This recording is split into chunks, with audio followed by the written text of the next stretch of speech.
네, 칸타타라니까 성탄의 느낌이 한결 가까이 다가온 것 같습니다. 오늘 설교 본문 말씀은 마태복음 2장 1절에서 12절입니다. 네, 오늘 칸타타의 그 내용과 또 많이 겹치는 배경이 되겠네요. 마태복음 2장 1절에서 12절 말씀까지 제가 읽겠습니다.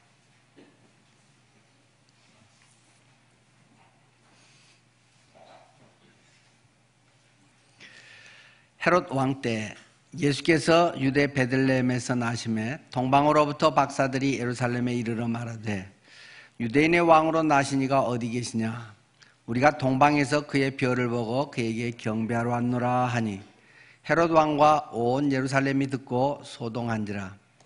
왕이 모든 대제사장과 백성의 서기관들을 모아 그리스도가 어디서 나겠느냐 물으니 이르되 유대 베들레헴이오니 이는 선지자로 이렇게 기록된 바 또 유대 땅 베들레헴아 너는 유대 고을 중에서 가장 작지 아니하도다.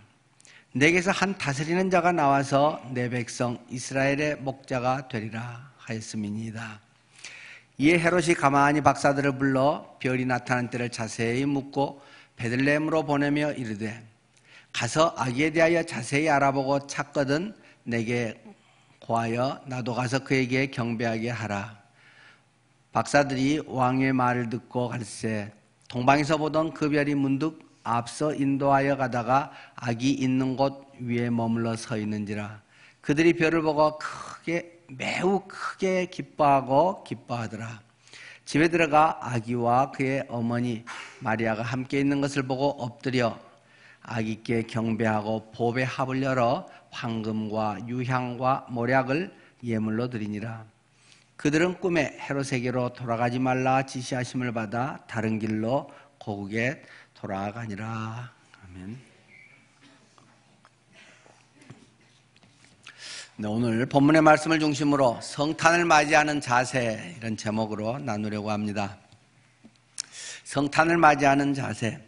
동방 박사들이 별을 보고 동방에서부터 예수님 탄생지까지 오는 그러한 여정에 대한 것을 오늘 본문 배경은 설명을 하고 있습니다. 오늘 우리에게는 진리를 향한 구도자의 자세와 잠배후 긴밀한 관계가 있다고 보여집니다. 우리가 진리를 찾아서 하나님의 복음을 따라서 살아가는 우리의 구도자의 그러한 자세가 어떠하는 것이 좋을까 하는 것을 본문에서 4가지로 우리가 정리를 해봅니다. 첫 번째는 찾아가는 것입니다. 오늘 본문 1절과 2절 이야기에 보면 동방에서 그들이 예루살렘까지 찾아왔다라고 말하고 있습니다. 무언가를 찾아서 그들은 가고 있습니다. 그 상황이 구체적으로 어떻게 전개될지 자세히 그때는 알 수 없었지만 또 그 뭔가의 위대한 인물이 태어났다는 것을 별을 통해서 뭔가 예감은 하지만 구체적으로 알지는 못한 상황입니다. 그래서 그들은 그 진리를 향해서 또 하나님의 뜻을 좇아서 그들은 찾아가게 되죠. 여러분은 무엇을 찾아가고 있습니까? 여러분의 삶은 무엇을 추구하며 지금까지 살아오셨고 앞으로 무엇을 추구하며 살다가 주님을 만나실 것입니까? 2가지 관점이 있을 것입니다. 첫 번째 관점은 하나님의 관점, 두 번째는 사람들의 관점입니다. 먼저 사람들의 관점을 한번 보죠. 사람들의 관점은 어디에 관심을 갖고 있습니까? 사람들은 예루살렘에 관심을 갖고 있습니다. 서울에 관심을 갖고 있습니다. 다 사람들이 모이는 곳, 그곳에서 뭔가 경쟁을 하고 그곳에서 인정을 받을 때 다 두드러진 그러한 또 훌륭한 성공했다고 하는 사람이 되기 쉽지 않습니까? 사람들은 예루살렘으로 모이려고 애를 씁니다. 예루살렘에 그 중에서 가장 성공한 사람이 누구입니까? 헤롯 왕가입니다. 헤롯입니다. 헤롯이라고 하는 사람이 다스리고 있는 그가 원하는 대로 무엇을 이룰 수 있을 것 같고 그가 가장 성공하고 그 시대를 가장 대표하는 왕이었던 헤롯. 많은 사람들은 헤롯 왕에 초점을 맞춥니다. 예수님의 제자들도 마찬가지 아니었습니까? 제자들도 예수님께 왔을 때 예수님과 이제 곧 예수님의 그 겟세마네 동산 또는 죽음이 가까이 왔을 때도 그들이 이야기하지 않습니까? 저 주님 보십시오. 이 성전이 얼마나 으리으리합니까?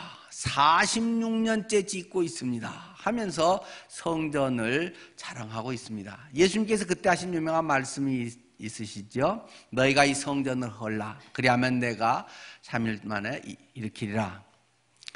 사람들의 관심은 늘 그러한 것에 뭔가 의리의리하고 크창하고 빛나는 이런 것에 사람들의 관심이 있고 그것을 이루려고 하고 그것을 이루었을 때 나는 성공한 인생이다. 나는 잘 살았다라고 말한다는 것입니다. 그러나 예수님의 관점은 거기에 있지 않았습니다. 예수님의 관점은 너희가 눈에 보이는 저것이 진짜 성전 같으냐? 껍데기가 진짜 너희들에게 성공같이 비춰주냐? 저거 되면 너희가 진짜 행복할 것 같니? 묻고 있습니다. 성전은 진짜 성전은 이 몸이다. 이 성전을 헐라. 내가 죽으면 3일 만에 부활하실 것을 이야기하지만 제자들조차도 그 당시는 그게 뭘 말하는지 제대로 알아먹지는 못했고 나중에 돌아가시고 부활하시고 한참 지난 다음에 복음서를 기록하면서 성경에서는 그 예수님의 자신의 육체를 가리켜 말씀하신 것이었다라고 해설까지 붙여가면서 나중에 이 복음서를 기록하게 됩니다. 여러분들의 관심이 있는 것, 세상에서의 조금 더 숫자적으로 동그라미가 올라가는 것, 어떤 직함이 올라가는 것, 남들의 박수 소리가 커지는 것, 이것이 혹시 내가 추구하고 있는 것이라면 그것은 어느 기간 또 어느 상황에서는 굉장히 뿌듯한 상황일 수 있을지 모르지만 그것은 그리 오래가지 않는다는 것입니다. 오히려 그것이 화가 될는지도 모릅니다. 사람들은 예루살렘에 관심이 있고 헤롯 왕에 관심이 있고 나도 어떻게 하면 한 자리 높은 데 올라갈까? 어떻게 하면 편하게 잘 살 수 있을까? 어떻게 하면 사람들 앞에 이름을 날릴 수 있을까? 하는 것에 관심이 있다는 것입니다. 그러나 하나님의 관점은 어디 있습니까? 여기에서 우리에게 보여주고 있는 하나님의 초점은 예수 그리스도 탄생에 있다는 것입니다. 그리스도가 탄생하는데 주님의 관점이 있고 그곳은 그들이 그렇게 예측했던 예루살렘도 아니라는 것입니다. 베들레헴이라고 하는 자그마한 시골이라는 것입니다. 베들레헴 시골에 태어난, 거기도 마국간에서 태어나신 예수 그리스도, 하나님의 관점은 거기에 있고 별은 그곳을 향해서 인도하고 있고 별빛은 그 구유에 내리고 있다라는 것을 우리가 기억해야 됩니다. 박사들은 주님을 찾아 나섰습니다. 찾아갑니다. 그러나 그 별에 대한 관심을 뭔가의 앞으로에 나타날 위대한 것에 대한 것을 기대하고 관심을 갖고 알아보고 동료들이 서로 모이고 그래서 그들이 함께 어우러져서 머나먼 길을 찾아오게 되었다는 것입니다. 그들은 열망이 있습니다. 그들은 수고로움도 감수했다는 것입니다. 그들은 그것을 위해서 기꺼이 돈 들이고 시간 들였다라는 것입니다. 그러나 그와 상반된 모습이 있습니다. 아까 사람들의 관점과 하나님의 관점이 대조적이듯이 이 박사들의 관점, 박사들의 삶의 행태와 또 유대인들의 삶의 행태가 영대조적으로 본문은 기록하고 있습니다. 그들은 자기 의에 빠져 있습니다. 매너리즘에 빠져 있습니다. 해오던 습관 속에 그냥 그대로 반복해서 종교 생활을 하고 있더라는 것입니다. 대표적인 사람들이 그것의 대제사장과 서기관들이라고 성경 본문은 밝히고 있습니다. 그들은 주님께 관심이 없는 사람도 아니고 주님이 누군지 모르는 사람도 아니고 그들은 그것의 전문가라는 것입니다. 모태신앙인이라는 것입니다. 태어나면서부터 레위인으로 태어나서 제사장 교육을 받고 최고 높은 대제사장이 되고 성경학자가 된 서기관들이 그곳에 모여 있다는 것입니다. 그 중에서 제일 잘하는 지방에서였던 시시한 목사가 아니라 서울에서 제일 인기 있는 잘 알아주는 목사로 왕궁, 궁중 그런 제사장, 궁중 서기관 이런 사람들로 채워져 있는 데가 바로 그 자리였다라는 것입니다.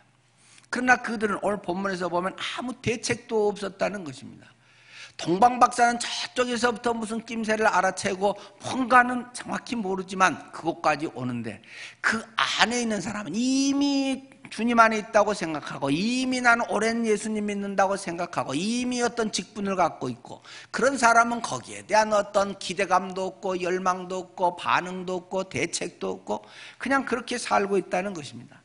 아무 준비 없는 그들의 모습을 성경 본문은 3절에서 이렇게 설명합니다.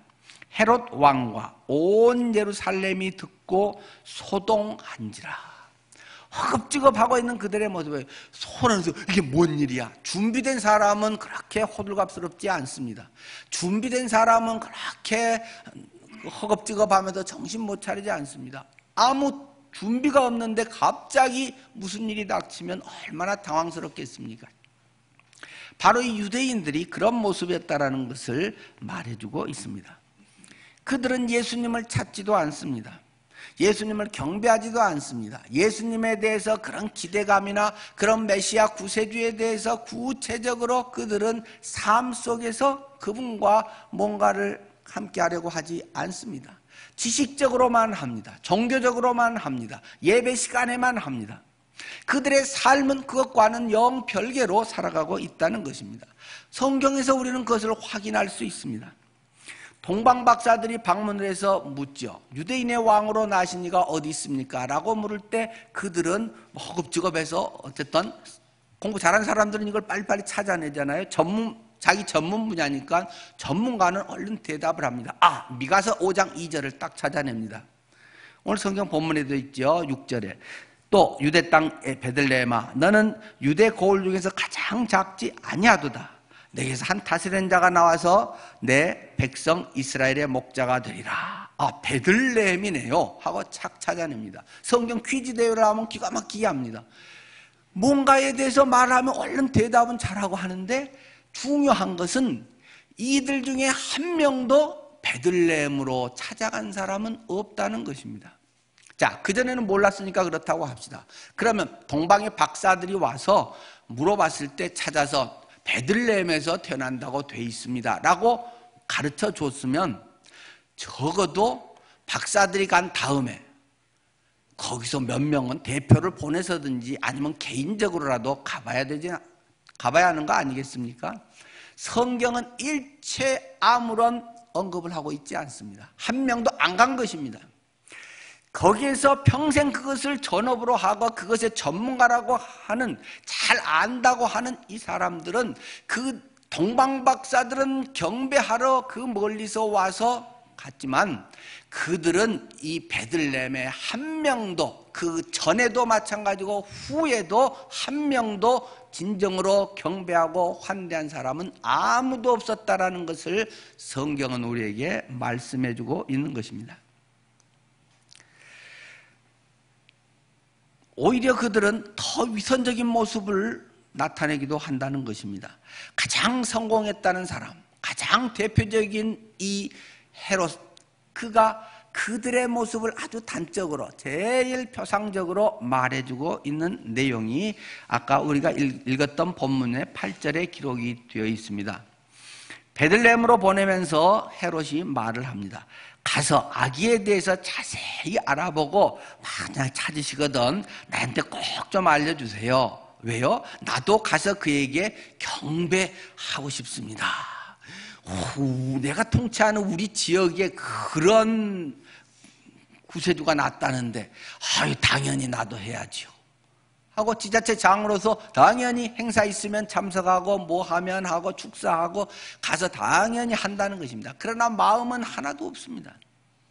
그런데 그 꿍꿍이 속은 정말로 경배하거나 아니면 뭐 행사치레라도 하기 위해서가 아니고 그의 마음 깊은 곳에는 정적으로 생각한다는 것입니다. 아주 껄끄러운 상대가 나타났다는 것입니다. 어떤 젊은 녀석이 요새 뜬다고? 누가 요새 인기가 있어? 그럼 쳐내야지. 그런 어떤 정치적 술수가 완전히 몸에 배어있는 그런 세상 처세술, 세상 성공관이 완전히 몸에 쩔어있는 인물이 이 헤롯이라고 하는 왕이라는 말씀입니다. 그래서 말은 번들하게 합니다. 앞으로는 굉장히 합당한 듯이 말하고 경배나도 해야죠. 당연히 그런 일 아닙니까? 하지만 속으로는 음모를 꾸민다는 것입니다. 그놈이 언제 태어났어? 죽여야지. 그래야 내가 후환이 없지. 그게 그의 본색이었다고 성경은 다 엑스레이를 찍어서 그의 속셈을 우리에게 보여주고 있습니다. 진리를 향한 구도자의 자세는 첫 번째 이렇게 찾아가는 것입니다. 진리를 기뻐하지 않은 사람은 찾아가지도 않을 뿐더러 그곳에 가는 사람도 탐탁치 않고 나중에 거기서 뭐 후환이 들어올까 봐 죽이고 이런 것들에 앞장서는 것입니다. 베들레헴 거기에 나중에 그래서 2살 이하는 그 얼마 타고 뭐 몇 달도 안 돼서 1살 이하만 해도 되는데 혹시라도 조금 빨리 태어났을 수도 있고 그러면 혹시 빠져나갔을 수도 있기 때문에 넉넉하게 잡아서 2살 이하는 싸그리 없애버려라. 이렇게 완전히 뿌리를 뽑기 위해서 아주 잔악한 모습을 보여주고 있는 것이 헤롯이라고 하는 인간이라는 것입니다. 베들레헴과 예루살렘은 가까운 곳입니다. 예루살렘은 서울이라 하면 베들레헴은 바로 경계지역인 부천 정도에 해당되는 버스로 한 30분에서 1시간 정도 되면 가는 그러한 거리입니다. 아주 가까운데도 동방박사는 멀리서 와서도 가지만 거기 헤롯 왕궁에 있던 사람은 가까워도 안 갑니다. 여러분 사람이 멀다고 못하고 가깝다고 하고 꼭 그런 건 아니잖아요. 어디든 모일 때도 보면 가까운 사람이 더 오히려 늦게 올 때도 있잖아요. 마음이 있는 것이 하는 것이지 가깝다고 하고 꼭 돈 있다고 하는 게 아닙니다. 거기에 관심이 있고 그것이 중요하다고 생각하는 사람들이 무엇이든지 하게 되는 것입니다. 두 번째로 진리를 향한 구도자의 자세는 기뻐하는 것입니다. 10절 말씀이죠. 그들이 별을 보고 매우 크게 기뻐하고 기뻐하더라. 누가요? 동방박사들이 그 멀리서 인도했던 별이 갑자기 없어졌다는 것입니다. 우리가 진리를 찾는 사람들은 과정도 기뻐하는 것입니다. 과정 속에서 그 여러 가지들을 경험하게 되고 진리에 점점 근접하게 되는 것입니다. 우리가 많이 하나님의 일을 하고 하나님의 길을 쫓아가는 과정에서도 생각같이 순탄치 않을 수 있습니다.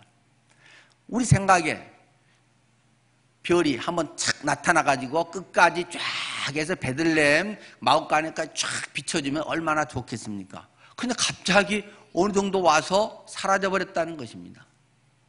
예루살렘 이쯤 와서 사라져버려서 어디지?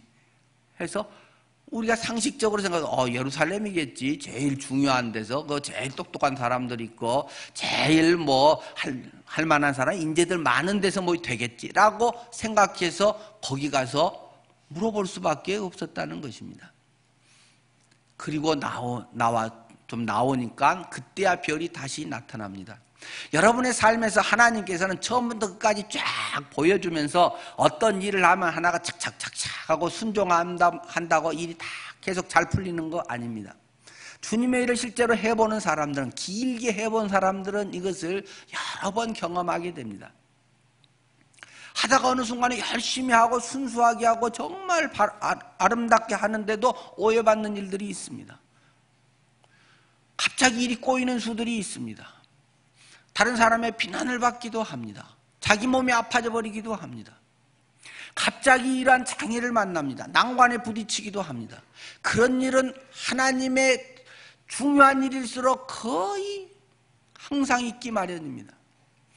별 볼 일 없는 것은 뭐 별거 없이 그냥 대체로 잘 되지만 중요한 문제일수록 중간에 이러한 과정들이 거의가 있다는 것을 기억하십시오.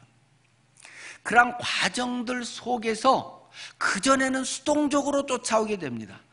해야지 하고 그냥 이렇게 쭉 하고 그 마음을 순수하게 갖고 합니다. 그러나 어떤 과정에서는 그것을 진지하게 재검토하고 고민하고 정말로 이게 맞는가? 허개비를 본 건 아닌가? 정말 여긴가? 저긴가? 하면서 그것을 검토하는 그러한 과정들, 그러한 때로는 욕을 먹고 때로는 오해받고 하는 것 속에서 내가 다져지고 내가 정말 뭘 봤지? 정말 별이 나를 인도한 거야? 별을 나타나게 하고 별을 이끌어 오시는 그 주관자가 있는 거 아니야? 눈길이 별에만 꽂혀 있다가 별 위를 바라보게 되는 그러한 한 차원에 올라가는 과정들이 거의가 필요한 것입니다. 그러나 대부분의 그냥 간단한 단순한 이러한 상황에서는 그냥 쭉 해서 하나님 은혜입니다. 주님 인도하셨습니다. 대체로 그렇게 끝납니다. 여러분들이 혹시 중간에 꼬이는 일이 있습니까? 중간에 어떤 것이 생각지 않은 어려움이 있습니까? 정말 순수하게 나는 잘 하려고 해왔는데 그럴 때 기억하십시오. 하나님께서 거기에서 한 단계 다져가고 업그레이드하면서 하나님께서 더 인도하시는 과정이 그 속에 있다는 것입니다. 여러분들께서 이것을 통해서 만약 이 일이 없었으면 헤롯을 만났겠습니까? 헤롯을 만나게 됩니다.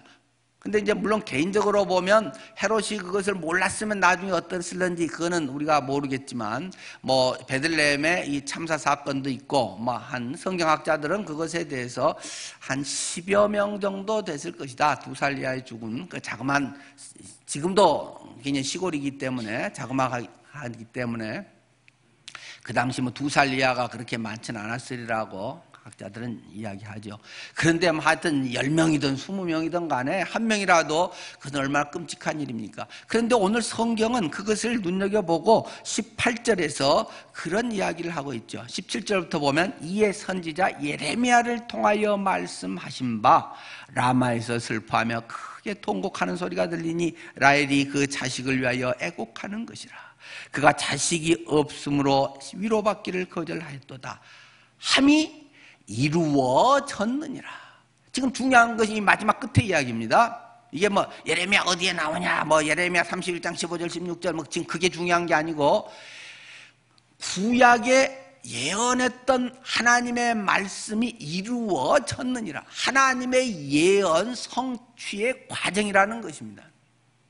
그냥 변화 쭉 따라갔으면 뭐 아마 이런 것들이 어떻게 뭐 다 이상하게 다르게 됐을 수도 있겠죠. 그런데 이 말씀이 이루어지는 과정에 별이 안 보이기도 하고 때로는 나타나기도 하고 그런 것은 다 하나의 수단, 과정이라고 하는 것입니다. 그러나 어쨌든 그러한 것을 통해서 다시 별을 보고 그들이 매우 크게 기뻐하고 기뻐하였다라고 말하는 것입니다. 많은 사람들이 사명, 이 미션을 이루어 가는 데서 그냥 고난만을 생각합니다. 십자가를 지고 나를 쫓으라. 내가 일찍 예수 믿어갖고 또 오히려 성경을 더 알고 뭐 할수록 짐만 많고 고생하고 수고하는 것 같이 착각을 합니다. 그건 하나님을 모르는 것입니다. 신앙을 아직 잘 모르기 때문에 그냥 그렇게 오해하고 있는 것입니다. 신앙에는 말할 수 없는 기쁨이 있습니다. 세상이 그것을 대체해 줄 수 없는 기쁨이 있습니다. 공부 못한 사람들은 그러잖아요. 이 지경 공부를 언제까지 해야 돼? 그래갖고 어디 합격하고 하면 아이고 이제 책 다 팔아버리고 이제 책 이제 공부 안 해도 된다. 일찍이 공자라고 하는 훌륭한 분은 인간적으로 그런 얘기를 하지 않습니까? 논어책을 펴자마자 첫 구절에 학이 시습지면 불영여로와 배우고 때로 익히면 또한 기쁘지 아니한가. 일찍이 평생 교육을 말씀하신 분 같습니다. 세상 공부도 배우고 때로 익히면 얼마나 기쁨이 있습니까? 몰랐던 것을 아는 기쁨이 생깁니다. 하물며 진리를 깨닫는 기쁨은 비할 수가 없습니다. 성경 안 읽어도 됩니다. 그러나 성경을 읽고 성경이 내 삶의 중심이 되고 성경을 통해서 깨달아가는 기쁨은 성경을 읽지 말라고 감옥에 집어넣어도 읽었던 말씀을 외우면서도 생각하게 되고 어떻게든지 종이 하나에 한 조각이라도 뭐 물건 싸는 봉지를 성경 그것으로 봉지를 만들어서 뭐 영치금 넣을 때 여주세요 뭐 이렇게 하기도 하고 그 맛을 아는 사람은 못 잊게 하면 그것보다 큰 고통이 없을 겁니다. 그러나 그런 걸 모르는 사람은 읽어라 하고 짝을 지어서 해도 이거 언제까지요 목사님 도대체 내년에도 또 할 거예요? 막 괴로워 죽는 것입니다. 평생 하는 겁니다. 주님 오실 때까지. 적어도 김혜연 목사 담임할 때까지는 그냥 계속 하는 겁니다. 뭐 평생 읽는 거지 뭐 그것을 방법은 좀 달라질지 모르겠지만 영의 양식을 날마다 밥 3끼 언제까지 먹어요? 죽을 때까지 먹는 거지 뭐 밥 3끼를 그걸 언제 뭐 살려면 먹는 것입니다. 먹을 때 생기가 있고 살맛 나고 식욕도 더 돋고 에너지가 넘치는 것입니다. 그걸 의무감으로 하는 사람들은 맨날 고통입니다. 언제까지 이것을 해야 되나? 아이고 늦게 믿을걸. 아이고 안 가면 목사님이 또 안 온다고 하지 않나? 전화 오지 않나? 그래서 전 전화 안 합니다. 네. 우리의 마음속에 기쁨이 있는 것입니다. 그건 자기가 압니다. 내 속에 영적 기쁨이 있는가? 이걸 마지못해 의무감으로 참석하는가? 어릴 때는 그렇게라도 해야지 뭐 항상 우리 초등학교 다니는 아이들이 오늘 또 너무 신나 학교 갈래? 뭐 그냥 숙제 많은 날은 학교 안 갈래? 나 엄마 배 아파. 그러고 뭐 친구랑 싸우고 또 기분 나빴을 때는 또 학교 안 가고 싶다고도 하고 그러면 억지로 끌고 가기도 하고 달래기도 하고 그저 막 대학생이 학교 안 갈래? 뭐 이렇게 하면 얼마나 한심하겠습니까? 기쁨이 있는 것입니다. 스스로 찾아서 하고 그것을 알게 되고 깨닫게 되고 하면 기쁨이 있는 것입니다. 뭐 거기에 비할 바는 없지만 오늘 주보에도 보면 옛날 우리 교회 청년 때 섬겼던 최정무 형제가 성탄이라고 또 귤을 4박스를 어제 보내왔대요.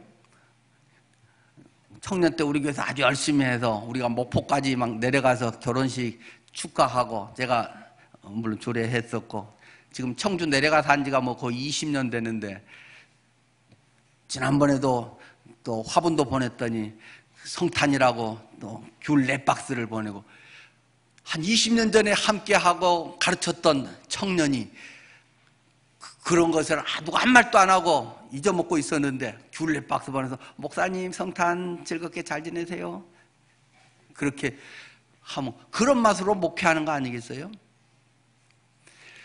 하물며 진리를 알고 진리가 내 속에서 역사하고 능력이 되고 그것이 나의 기쁨이 되는 이런 과정이 진리를 찾는 것 속에서는 분명히 있습니다. 첫째, 구원의 확신 때부터 야, 내가 세상 지식으로 알 수 없는 영적으로 뻥 뚫리는 거, 어둠이 환하게지는 것, 죄의 사슬에서 완전히 끊어져 버리는 것, 그런 막 자유가 너무 좋아서 막 날아갈 것 같은 거, 그런 거 없습니까? 있잖아요, 그런 거. 방법은 다 틀리고 감정의 정도는 다 틀리지만 내게 그런 게 없었다. 그럼 진짜 고민해 봐야 됩니다.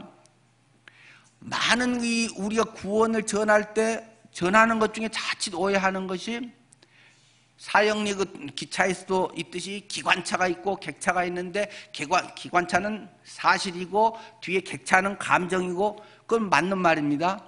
그러니까 감정을 앞세우면 안 되고 앞에 사실, 성경에 기록된 사실, 예수님이 날 위해 죽으시고 부활하셔서 우리 죄를 용서하셨다는 걸 믿는 게 중요합니다. 그건 맞는 것입니다.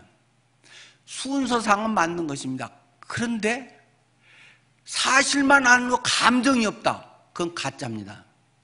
자꾸 감정을 앞세우기 때문에 사람의 감정에 뭔가 그것이 있다면 막 반짝할 거야. 그렇게 한다면 막 확 기쁘다는데 뭐 그걸 자꾸 기대하고 나는 게 왜 그게 없지라고 기대하기 때문에 사실이라는 기관차가 중요하다는 것이 분명히 그 맞는 이야기고 성경에 분명한 확신의 하나님의 말씀이 우리에게 증명해주고 있는 것, 그것이 우선되는 것은 정말 맞는 말이지만 그런데 기쁨이 하나도 없다. 내가 죽으라고 공부를 했는데 공부를 죽으라고 했는데 내가 서울대 합격을 했는데 기쁨이 없어. 가서 합격됐군. 그냥 갈 때나 올 때나 마음이 똑같다. 그게 병든 거지 그게 정상적이겠어요? 내가 1등을 했다. 내가 뭐 로또에 뭐 10억이 당첨이 됐다. 당첨됐군. 길거리에서 한 100원이나 죽은 것처럼.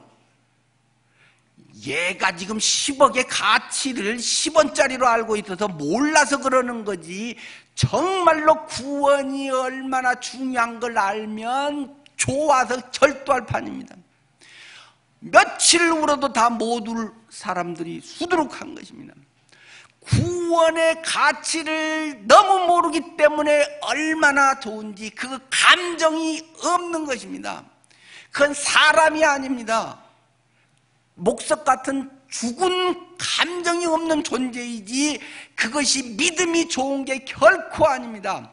그런 착각 속에 잡고 있기 때문에 늘 재미도 없고 뭣도 없고 그냥 그대로가 신앙이 한결같이 좋은 줄 알고 한결같이 바닥입니다. 그거는 감정이 없는 그런 불행한 인간, 내 영혼이 회복되고 구원의 기쁨이 있고 새로운 피조물이 된 사람은 삶에 희열이 있습니다.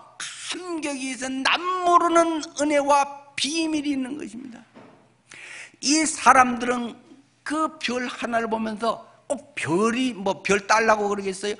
야, 우리가 찾던 메시아, 그 간절히 사모할수록 가치를 알수록 기쁨은 커지기 때문에 그것을 위해서 송두리째 모든 것을 쏟아부을 수가 있는 것입니다.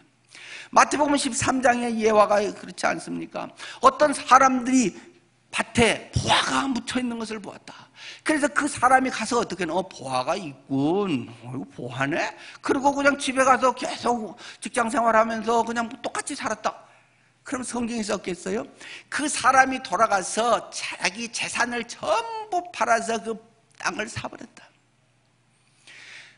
나는 평소에 우리 집 재산 해봐야 10억밖에 안 돼. 그런데 그 보화는 100억이 넘어. 그런데 어떤 바보가, 근데 요즘 법하고는 틀립니다. 요즘 법에는 그걸 딱 알고 속이고 이렇게 사면 나중에 그 발견되면 또 그것을 하여튼 법적으로 있다고 그러대요. 그 미리 말 안 하고 하면 그것 좀 걸린다고 그래요. 뭘 나눠야 되든지 하여튼 있다고 그래요. 근데 예수님 그 당시에는 그 밭 주인 거예요. 그렇기 때문에 밭을 내가 샀으면 그냥 그건 이제 그때부터 내 거가 되는 거예요. 그러니까 거기에서 괜히 인간적이고 윤리적인 척하면서 말을 해야지, 지가 숨기고 있다가 딱 팔아가지고 내 거다 하면 그게 양심적으로 되냐 안 되냐, 그런 휴머니스트적인 쓸데없는 생각, 그러한 머리 나쁜 생각을 하면 안 되는 겁니다. 그 당시의 풍습과 그 하나님이 말하는 초점, 천국은 이런 것이다. 천국이라고 하는 것을 사모하고 그것을 경험한 사람은 이 보화가 얼마나 소중한지 그것을 아는 사람은 그것을 위해서 기꺼이 투자한다는 것입니다. 여러분은 헌책방 가서 책이 옛날 성경 헌거 그런 거 있으면 아이고 옛날 거네 하고 보지도 않겠지만, 저 같은 사람은 눈을 뜨고 가서 100만 원도 주고 사옵니다. 야, 이거 초간본이네. 야, 이거 몇 년도 판에서 어떻게 해서 어디서 찍은 건데, 이거 요새 귀한데 대한성소공회도 지금 2권밖에 없는데, 그러면 제가 100만 원을 주고 안 사겠습니까? 여러분에게는 그냥 헌책 냄새나는 책이 쓰레기일지 몰라도 제게는 100만 원 더 이상도 주고 사옵니다. 왜요? 가치를 아니까. 그걸 보면 막 눈이 번쩍 뜨입니다. 주인이 혹시라도 이걸 알면 값 비싸게 부를 텐데 얼마예요 하면서 가슴이 떨립니다. 혹시 여러분 우찌무라 간조라고 아실지 모르겠습니다. 내총감삼이라고요. 일본에 하여튼 굉장히 유명한 그런 분이죠. 서점 헌책방에 갔는데 기독교 문답이라고 하는 일본 책입니다. 내총감삼이 쓴 책이 있습니다. 그 책을 이렇게 딱 폈는데 거기에 내총감삼이 우찌무라 간조의 친필 서명이 딱 있는 거예요. 그 영어로 썼습니다. 하고 나의 사랑하는 KJ신가 하여튼 그렇게 하면서 우리나라 사람인데 1913년인가 뭐 이래가지고 길게 해서 펜으로 딱 썼더라고요. 제가 주인한테 이걸 딱 그럴 때는 이제 저 고수들은 이제 있는 거죠. 와 이렇게 해서 이거 얼마예요? 그러면 딱 주인이 눈치채거든요. 비싸게 부르거든요. 책을 몇 권을 같이 사는 거예요. 별로 꼭 좋은 책도 있지만 뭐 안 사도 되는 건데 관심 있는 걸 서너 권을 딱 사면서 그 속에 싹 끼워 넣죠. 그러니까 이거 얼마예요? 딱 하고 주고는 저는 옆에 또 다른 책 고르는 것 같이 이쪽에서 싹 한 바퀴 돌고 오죠. 그 책을 제가 5,000원에 샀어요. 5,000원. 저희 집에 있습니다. 아마 거기 어디 내놓으면 웃지무라 간조에 그거 하면 아마 꼭 돈으로 계산할 수는 없지만은 엄청 그거 막 달라고 막 그거 제발 막 그 연구원분들 많거든요. 저한테 막 쫓아오고 줄 서고 막 아마 한 100만 원 이상은 충분히 받을 거예요. 근데 그 서점에 제가 처음 갔겠습니까? 그 책을 이렇게 열어본 사람이 제가 처음이겠습니까? 수많은 사람들이 왔다 갔다 하고 막 했는데도 그것을 알아보는 사람은 저 하나였더라는 것입니다. 그때까지는. 뭔가의 귀한 걸 알면, 보화를 알면, 진리를 알면 그 기쁨이 막 가슴이 설렙니다. 싹 찾으면서 주인이 혹시 눈치채지 않았나 싹 보면서 아닌 척하고 한 바퀴 돌고 막 이렇게 해서 그래도 또 주인이 고민을 하면 하나를 더 골라서 딱 이건 또 얼마예요? 딱 하고 정신을 헷갈리게 한 다음에 딱 이렇게 이제 정말 귀한 것을 알면 기쁨, 그것이 그들 속에 있는 것이고 과정도 기뻐하게 되는 것입니다. 세 번째는 드리는 것입니다. 기꺼이 주님께 이 구도자의 삶은 드리는 것이었습니다. 그들은 올 때부터 보배, 합에, 황금, 유향, 모략을 가지고 왔다라고 말하고 있습니다. 가서 슈퍼마켓에 뭐 있으면 음료수 한 박스 사고 가지 이렇게 하지 않고 그 사람들 올 때부터 그 멀리서부터 갖고 오다가 또 중간에 강도 만나서 뺏길 수도 있고 얼마나 조심스럽겠어요. 그런데도 그들은 그것을 출발할 때부터도 굉장히 소중한 것을 가지고 자기의 많은 재산을 뭐 전부인지 그건 모르겠지만 가지고 와서 드렸다는 것입니다. 구도자에는 기꺼이 이렇게 드릴 수 있어야 됩니다. 투자를 할 수 있어야 됩니다. 그것이 정말 귀하다는 것을 알면 그것을 쏟아부을 수 있어야 됩니다. 주님께 그렇게 드릴 수 있는 것, 내 인생을 드릴 수 있는 것, 그것이 그만큼 귀하기 때문에 할 수 있는 것입니다. 황금과 유향과 모략을 주님께 드리는데 그게 어떻게 쓰였는지 성경 어디에도 그 다음의 이야기는 없습니다. 물론 거기에 대한 영적 의미는 뭐 여러 가지로 많고 황금은 뭐 그리스도의 왕 되심을 상징하는 것이고 뭐 여러 가지 설명에 뭐 유향과 모략 뭐 장례까지 다 그런 설명은 영적으로 얼마든지 하기 쉽습니다. 그런데 그 보물이 어땠을까? 또 어느 성경학자는 이렇게 설명을 하더라고요. 헤롯이 그 동방박사 이놈들이 기다려도 안 오네. 이놈들이 도망쳐 버렸구나. 하면서 야 가서 빨리 2살 밑에 싸그리 죽여라. 그러니까 그 전날 그냥 야 빨리 얼른 일어나라. 빨리 애기 데리고 애굽으로 피신해라. 그래서 예수님이 애굽으로 피신을 하시잖아요. 피신 갑자기 하는데 아마 애굽 피난 생활이 근데 생각보다 꽤 길었어요. 애굽 피난 생활이 뭐 학자마다 뭐 몇 달에서 뭐 한 1, 2년까지 잡는 분들도 있는데 아마 이 보물이 그들의 그 유용한 생활 자금이 됐을 것이다. 이렇게 그 설명한 그 학자의 책들도 있더라고요. 그러니까 주님께 드려서 그게 어떻게 쓰일지는 모르겠어요. 그러나 주님에게도 굉장히 유용하게 쓰일 수 있다는 사실입니다. 우리 같은 사람이 주님께 뭔가 드려지는 뭐 본래 주님 것이어서 드렸다 말았다 뭐 하고 말 것도 없지만 그래도 주님 앞에 내가 소중한 뭔가를 주님 앞에 드렸을 때 주님이 그것을 귀하게 받으셔서 귀하게 쓸 수도 있다는 사실입니다. 주님께 드릴 수 있다는 것은 큰 기쁨이라는 것입니다. 마지막으로 이 진리를 향한 구도자의 자세는 순종함에 있습니다. 12절입니다. 그들은 꿈에 헤롯에게로 돌아가지 말라 지시함을 받아 다른 길로 고국에 돌아가니라. 다시 예루살렘 들러서 나한테 꼭 말해주고 가시오라고 했는데, 동방 박사들이 그 헤롯 왕의 말을 듣지 않고 하나님의 지시대로 순종해 갔다는 것입니다. 쉬울 것 같습니까? 여러분, 사장님이 이번 주일 예배 가지 말아요, 회사 바쁜데 회사 일해요 하면 그거 뿌리치고 나오기가 쉽겠습니까? 뭐 요즘은 이제 또 많이 해서 야근 수당을 제대로 쳐줘야지요, 뭐 어떨 수도 있겠지만은, 만약에 내가 어떤 주님 안에서 이걸 해야지 하고 작정하는 게 있었는데 그것 안 하고 그 시간에 다른 거 하면, 만약에 일당으로 100만 원을 준다면 웬만하면 100만 원 벌고 주일이야 뭐 1년에 한두 번 있어, 52번이나 있어. 올해는 53번이나 됐어요. 뭐 하고 많은 주일인데 다 이런 때 하면 되지, 뭐 이런 기회가 맨날 있는 거야?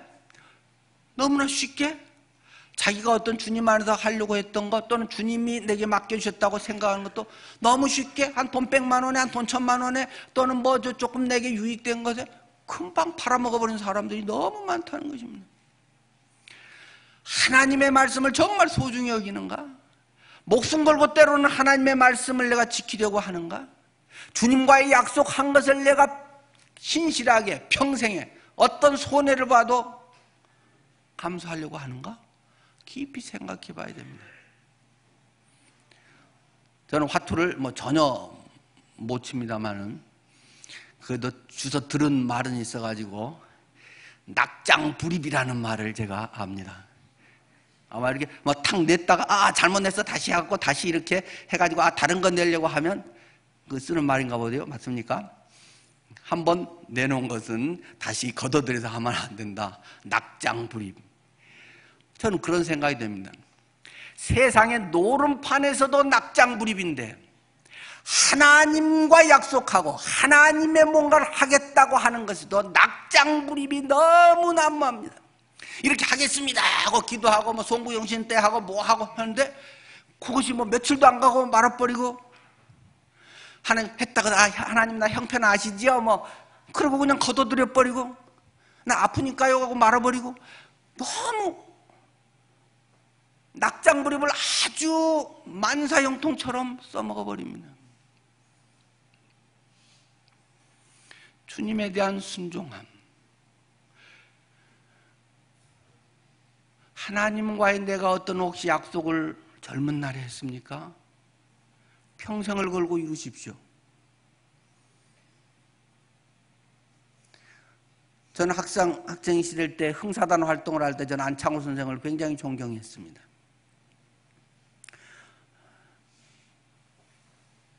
흥사단에 대한 자부심을 가지고 그 활동을 하면서, 그때 물론 박정희 대통령 그런 독재 시대이기 때문에 지하 서클 운동도 했습니다.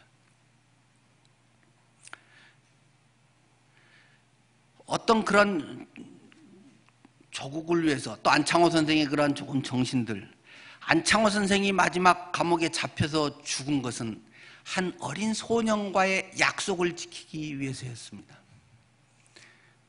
한 소년과 내일 만나자, 내일 만나서 뭐 줄게 했는데, 안창호 선생이 그곳에 있다는 소식을 알고 그 일본 경찰들이 다 이렇게 그걸 미리 싸고 배치가 되어 있었습니다. 안창호 선생이 그렇게 됐다는 소식을 들었습니다. 그러고도 안창호 선생이 기꺼이 그 소년과의 약속을 지키기 위해서 그 자리에 갔습니다. 그래서 잡혔습니다. 결국 그 뒤로 감옥에 가서 못 나오고 죽었습니다. 한 소년과의 약속, 훌륭한 크리스찬이었던 안창호 선생. 전 젊은 날에 굉장히 도전이 됐습니다. 내가 정직하게 살리라. 내가 한 말은, 내가 약속을 사람하고도 어린아이하고도 한 것도 되도록 지키리라. 하나님과의 약속을 해서 소명을 했고, 어쨌든 지금까지 33년째 이렇게 가고 있습니다. 하나님과의 약속, 사람과의 약속, 우리가 그런 하나하나를 소중하게 여겨야 합니다. 하물며 하나님과의 그러한 약속, 하나님에 대한 말씀에 대한 순종, 이러한 것은 우리가 얼마나 더 신실하게, 정말 진지하게, 성심으로 해야 하겠습니까? 성탄의 은혜의 기쁜 날입니다. 성탄을 맞이하는 그런 자세가 우리들의 삶에 오늘 주님이 또한 내 안에서 거듭나게 하는 그러한 역사의 은혜 속에서 경험되기를 바랍니다. 찾아가십시오. 그 일 과정을 기뻐하십시오. 내가 드릴 수 있는 것이 있다는 것이 얼마나 감사한지 드리십시오. 꼭 재물만이 아니고 내가 하고 싶어도 할 수 없을 때가 있습니다. 내가 돈이 있다고 시간이 있다고 할 수 있는 것도 아닙니다. 주님께서 기회 주실 때 순종해서 기쁨으로 할 수 있는 것이 얼마나 큰 은혜겠습니까? 기도하겠습니다.